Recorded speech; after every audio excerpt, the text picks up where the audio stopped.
그 날짜를 잡은 당 관계자들을 탓하세요. 운이 없으신 건지 실력이 없으신 건지.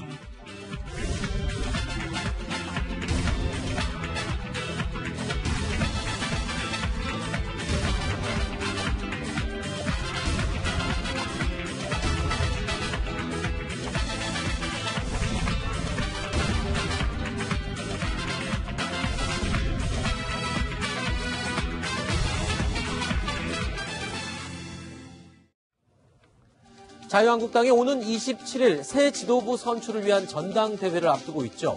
그런데 갑자기 당혹감을 감추지 못하는 일이 벌어졌습니다. 바로 전당대회 날짜가 2차 북미 정상회담과 공교롭게도 겹치기 때문입니다. 한국당 일각에서는 심지어 음모론까지 나오고 있는 상황입니다. 날짜에 대해서 좀 말씀드립니다.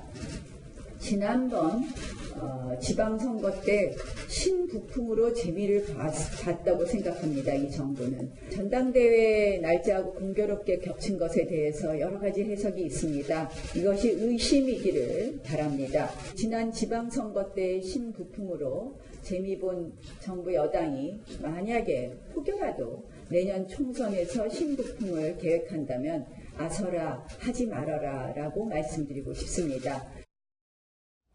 어쩌다 또 이게 이렇게 겹칠 수가 있습니까? 전당대회 컨벤션 효과, 그러니까 전시 효과로 지금 한국당이 조금 상승세를 타고 있었는데 갑자기 2차 정상회담 날짜랑 겹쳤어요. 근데 이게 음모론이라고 하기에는 지금 김정은 위원장이랑 그쪽 북미 실무회담에서 결정되는 건데 이거를 음모론이라고 부르는 건 조금 무리가 있기도 하고 어떻습니까? 그렇죠. 일본 홍준표 대표라든지 아니면 전 대표라든지 김진태 의원이 이제 그런 얘기를 했었죠. 이것은 뭐 문재인 정부가 김정은 위원장 욕을 했고 김정은 위원장이 다시 트럼프 대통령 욕을 해서 한 거 아니냐라고 얘기하는데 뭐 설마 그렇게까지 했을까라는 가능성은 있습니까? 생각도 들지. 근데 뭐 이런 거죠. 한국당 입장에서는 이제 한 번이면 우연이라고 볼 수 있는데 지난해 지방선거 때도 그랬고 이번에 또 마찬가지고 우연찮게 겹치다 보니까 이거 뭔가 있는 거 아닌가라고 이제 한국당 입장에서 생각할 수도 있는 그런 대목이 아닌가 싶은데 어쨌든 간에 한국당 입장에서는 말씀하신 것처럼 탄핵 이후에 그래도 이제 컨벤션 효과를 보면서 많은 주자들이 이제 당권에 뛰면서 굉장히 많은 이제 그 관심과 그럼 이제 관심을 이제 끌고 오는 그런 상황이었는데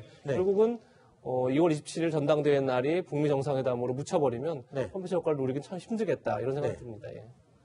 최 교수님은 어떻게 보세요? 지금 홍준표 전 대표도 이렇게 얘기를 하고 있습니다. 한 번도 아니고 두 번이면은 이거는 음모론 가능성이 있는 거 아니야라고 얘기를 하는데. 뭐 그런 가능성은 낮다고 보고요. 그렇죠. 무슨 김정은 위원장한테 대통령이 얘기해서 또 그걸 또 트럼프한테 얘기해서 들어줬다 그렇게 얘기하기는 저는 어렵다고 보고요. 또 양쪽 다 사실은 이게 어떤 정상회담 날짜를 잡는 것은 여러 가지가 고려가 돼야 되는 거잖아요. 또 이게 지금 시진핑 중국 국가주석까지 참석한다는 얘기가 나오고 있어서 그 날짜까지도 함께 고려가 돼야 돼요. 이런 상황이라고 하면 저걸 일부러 그렇게 했다고 보기 힘들고 또 이게 2월 말에 한다는 건 이미 오래전부터 얘기가 되어 왔기 때문에 그 날짜를 잡는 것은 두 양측에서 알아서 했겠죠. 미국과 북한이. 근데 저렇게 음모론을 제기하는 것은 뭐 저는 바람직하지 않다고 보고 도리어 역풍을 맞을 가능성도 있다는 생각도 듭니다. 알겠습니다. 네. 한국당 입장으로서는 컨벤션 효과라는 게 꺼져가기 때문에 굉장히 안타까운 상황이 될 수 있지만 조금 전에 홍준표 전 대표가 너무 나갔어요. 뭐라고 했냐면 자유한국당이 전당대회 효과를 감살하려는 술책의 주어가 그러면 트럼프 대통령이 돼야 되거든요. 그런데 미국 대통령이나 미국 정부가 한국의 야당 그리고 한국당을 견제하려고 한다? 야당의 전당대회에 맞춰서 북미 정상회담과 같은 걸 한다? 잘 이해가 안 되는 거죠. 그리고 이 지방선거 때는 이제 그 지방선거 하루 전에 그런 큰일이 있었기 때문에 굉장히 이번에 또 그런다 이런 억울함 같은 게 있겠지만 지방선거와 당의 전당대회는 달라요. 당 전당대회는 한국당의 대의원들이 투표를 하기 때문에 이거는 하는 투표다. 알겠습니다. 차분하게 대응해야죠. 어쨌든 뭐 국민들의 관심사에서는 조금 뒷편으로 물러날 수밖에 없는 그런 상황이긴 합니다. 자, 한국당의 이 같은 음모론 제기에 정치권 일부 일제히 비판을 쏟아냈습니다. 홍준표 전 대표가 북미 정상회담 날짜 정한 것을 자기 한국당 전당대회하고 똑같이 정했다고 음모론을 제기하더라고요. 이야, 진짜 아마 최고의 히트 개그다 이렇게 생각하는데 그 날짜를 잡은 당 관계자들을 탓하세요. 좀 이렇게 덜컥 이쪽으로 날짜를 잡아 놓으셔놓고 그거를 남 탓하려고 하시는 거 보니까 우리 자유한국당 분들이 이게 운이 없으시는 건지 실력이 없으신 건지 판단이 늦으신 건지는 모르겠지만 남 탓하실 상황은 아닌 것 같고요. 뭐 날짜 미루시거나 알아서 잘 조정하시면 뭐 될 것 같아요. 한국당 입장에서 보면 억울할 수밖에 없습니다. 아니 처음도 아니고 두 번째 또 이렇게 겹쳤으니 그러면 내부에서도 지금 날짜 바꾸자는 얘기가 나온다면서요? 좀 나오는 것 같죠? 네. 일단 보시면은 황교안 전 총리 같은 경우에는 원래대로 하자라고 얘기하는 것 같은데 네. 홍준표 전 대표하고 오세훈 전 시장 같은 경우는 연기 얘기를 좀 하는 것 같아요. 좀 한번 보세요. 연기를 주장하는 사람하고 원래대로 원안을 유지하자고 하는 사람이 어떤 차이가 있는지. 네. 보시면. 어떻게 차이 있죠? 지금 황교안 전 총리가 그래도 여론조사 결과보다 앞서간다고 알려져 있죠. 아하. 선두권. 그렇죠. 홍준표, 오세훈 두 사람은 추격하는 사람입니다. 좀 여유가 있네요. 그러면 그럼요. 황교안 전 총리는. 아니 원래 시험 준비 다 된 사람은 당장 내일 모레 보는 게 좋은 거고. 네. 아 뭔가 한 번 더 책 봐야 될 것 같은데 하는 사람은 시험 연기되면 좋잖아요.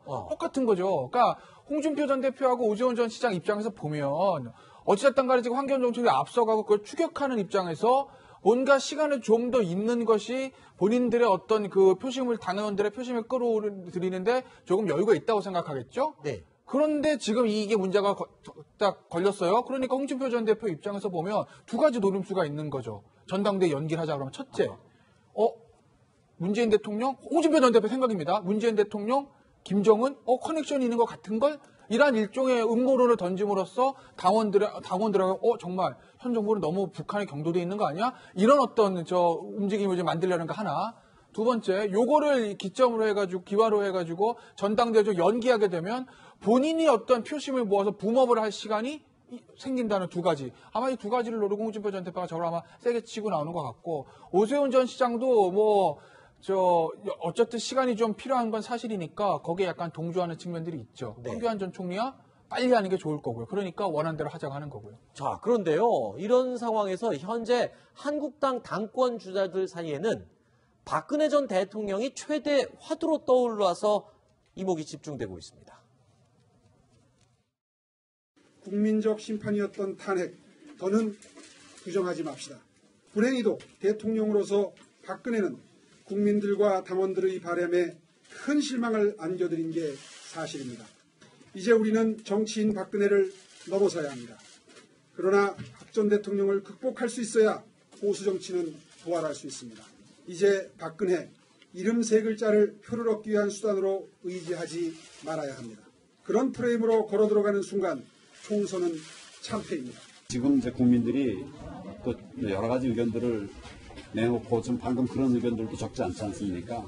그래서 그런 국민들의 의견을 잘 정부도 들어야 된다. 그런 생각을 합니다.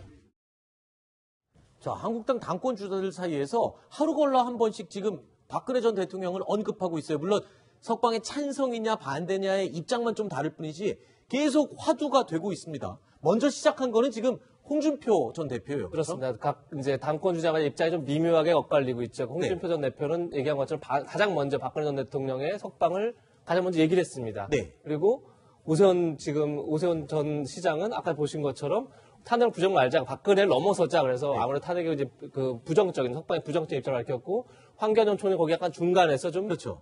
애매한 입장을 취하고 있는 것 같습니다. 그런데 재미있는 건 홍 전 대표가 왜 박근혜 전 대통령의 석방을 가장 먼저 얘기했냐는 거겠죠. 왜입니까 이유가? 아무래도 태극기 민심을 가장 의식한 게 아닌가. 그런데 또 하나가 있습니다. 태극기 민심이 아무래도 지금 황교안 전 총리에게 많이 가 있을 텐데, 자 박근혜 대통령의 석방을 위해서는 황교안 전 총리 얘기하면 진정성 의심받는다. 바로 내가 해야 된다. 이런 것을 좀 강조하는 그런 프레임 부스로 좀 짠 게 아닌가 싶고 그러다 보니까 황교안 전 총리도 여기 들어오기가 좀 쉽지 않은 그런 국면에서 이제 오세훈 전 시장은 오히려 나는 비박 후보다 이렇게 스스로 이제 위상을 이제 스스로 이렇게 좀 만들어가는 그런 국면인 것 같습니다. 네. 아무래도 이제 박 전 대통령 사면 문제가 앞으로 이제 정권의 후반기로 왔을 때 중요한 화두기 때문에 이번 전당대회에서 분명히 굉장히 중요한 하나의 이슈로 떠오르지 않을까 싶습니다. 네. 조수진 부장. 네. 오세훈 전 시장도요. 물론 지금 박근혜 전 대통령 석방에 반대하는 입장은 보였으나 이제 과거 이제 그 인적 관계에 대해서는 또 언급을 하면서 설득을 하는 것 같아요. 네.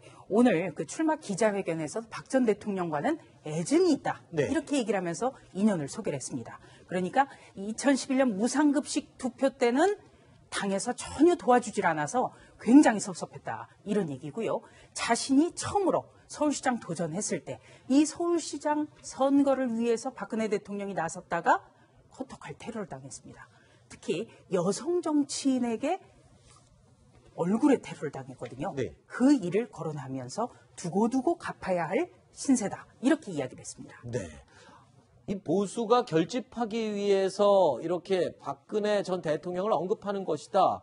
단순히 그렇게만 볼 수 있는 건가요? 사실 탄핵과 박근혜 전 대통령은 금기어가 되다시피 했잖아요. 근데 이번에 갑자기 이렇게 다시 쏟아져 나오는 이유.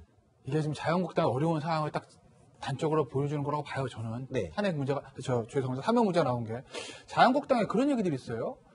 박근혜 전 대통령을 가지고 데리고 같이 가서는 본선에서 못 이기는데. 네. 박근혜 전 대통령 없이는 경선 못 이긴다는 얘기가 있습니다. 아하. 그러니까 나름 밀리는 얘기예요. 왜? 지금 보세요. 탄핵 때 뭐 여론조사가 다 샘플이 다르니까 일괄적으로 비교할 수는 없지만 탄핵을 반대했던 분이 한 20%에서 25%죠. 네.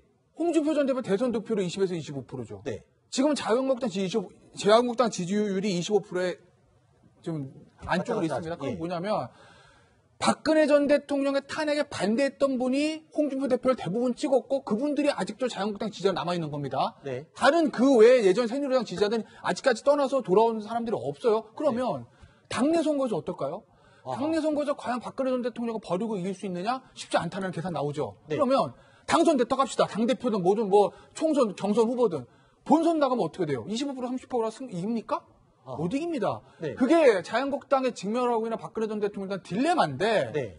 이번에 아마 그래서 그런 것 때문에 총선 대표 경선 나온 새 후보 입장에서 다른 걸 거예요. 오세훈 전 시장 입장에서 보면 본인이 그 당시에도 탈당을 했었고 바른정당을 갔었기 때문에 박근혜 전 대통령에 대해서 사면하자, 탄핵은 부정하자 이런 얘기 하지 못하죠. 네. 그러니까 이제 멀리 바라보는 건데 총선 승리, 대선 승리를 바라보는 건데 그런데 저 입장을 가지고 지금 어쨌든 영남 쪽에 진성당원이 많이 몰려있는 자유한국당의 지금 당원구조상에서 당대표 경선 이길 수 있을까? 약간 회의감이 드는 거고 네. 그럼 반대로 황교안 총리나 홍준표 전 대표의 저 입장을 가지고서 그러면 당대표 된들 내년 총선이나 대선 이길 수 있을까? 또 회의감이 드는 것이거든요. 네. 그러니까 이래저래 박근혜 전 대통령의 문제는 자유한국당의 뜨거운 감자인데 네. 전 개인적으로 이 문제가 안 나왔으면 했거든요. 근데 네. 굉장히 빨리 나왔네요. 네.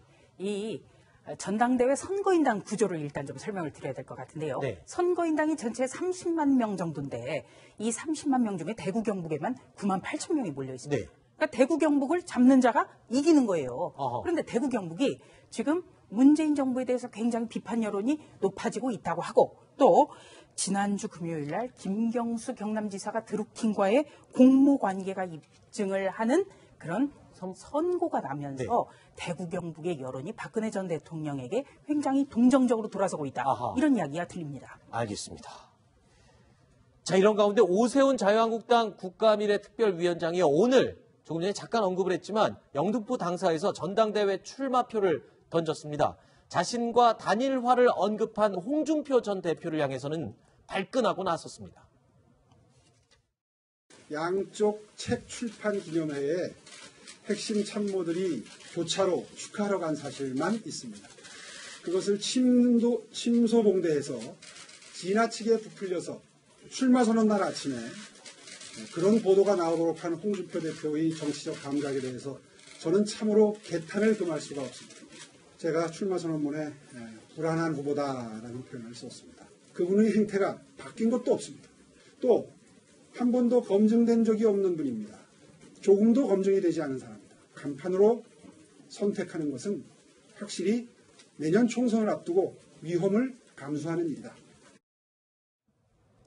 지금 자유한국당 내 분위기가 황 대 반황, 힘겨루기다 이렇게 얘기를 하는 분들도 계신데 오세훈 전 시장 입장에서는 굉장히 기분이 언짢았을 것 같아요. 왜 하필 이렇게 당당하게 나왔는데 단일화하자고 그러나 네. 가능성이 낮죠? 낮죠. 네. 가능성이 낮다고 봐요. 저는 단일화될 가능성은 낮고. 왜냐하면 오세훈 지금 전 시장 같은 경우 아까도 박근혜 전 대통령 문제에 대해서 완전히 다른 입장을 보이고 그렇죠. 있잖아요. 홍준표 전 대표는 그전에는 그렇게 친박들을 해서 온갖 이상한 말로 비판을 하시더니 갑자기 또 박근혜 석방해준다고 주장하면서 이렇게 나오시는 부분도 보면 이번 전당대회에서 당선돼야 된다는 그런 목표 하나만 가지고 뛰시는 것 같은데 네. 여기 이제 오세훈 시장 같은 경우에는 그러면 결국 차별화시켜야 돼요. 지금 어쨌든 지금 현재는 황교안 전 총리가 1위로 좀 달리고 있는 상황이고 두 사람이 추격하고 있는 거잖아요. 그러면 1대1 구도로 만드는 것이 유리하다고 판단했고 차별화를 둬야 된다는 거예요. 왜냐하면 황교안 전 총리는 본인이 얘기하든 얘기하지 않든 이미 친박으로 분류가 돼 있고 친박의 지지를 받고 있는 것처럼 보이잖아요. 그럼 본인은 다른 어떤 한 축을 만들어야 되고 1대1 구도를 만들기 위해서는 결국 뭔가 다른 결의 말을 할 수밖에 없다.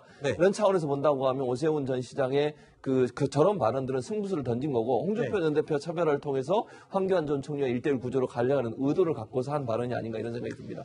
홍준표 전 대표는 대선 때도 그랬어요. 1대1 구도로 무조건 만들기 위해서 굉장히 애를 썼는데 결국 잘 안 됐었던 것 같은데 굳이 비교를 해서 황교안 후보는 신차, 나는 국민차다. 그럼 오세훈 전 시장은 무슨 차에 비유가 될까요?